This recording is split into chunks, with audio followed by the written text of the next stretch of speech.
In Old Testament, yan yung ginagawa ng mga hypocrite. Na yun yung nakaaway ng Diyos. A spell. John 3:16, for God so loved the world.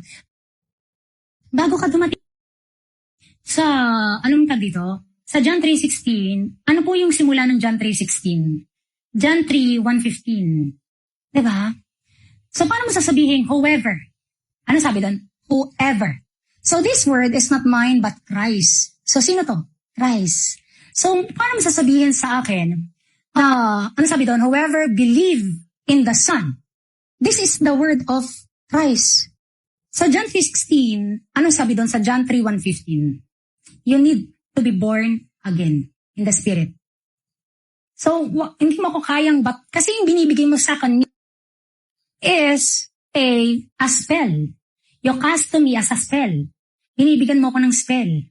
And right now, in the name of the Lord, I rebuke you.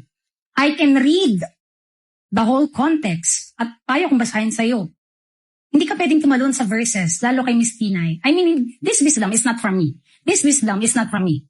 This is come from the Lord. So, hindi mo ko kayang bigyan ng verses kasi spell yung ginagawa mo. In Old Testament, yan yung ginagawa ng mga hypocrite. Na yun yung nakaaway ng Diyos. A spell.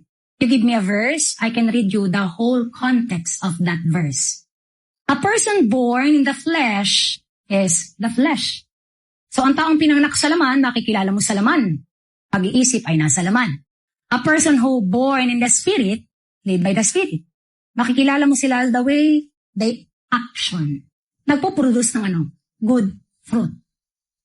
No one can cast a spell to me. Maniwala kayo, I can read the whole context of that verse. And now, I am humbling myself, my dear brother and sister. Give your life to Christ. Okay? Give your life to Christ, mga kapatid. Nung binigay niya sa atin ng Panginoon, hindi ito para i-condemn ang mundo, kundi magkameron ng buhay sa Kanya. Hindi sa iyong pamamaraan, kundi sa Kanyang salita. So, I am humbling myself right now. Hindi niyo kilala ng lubusan ang Panginoon.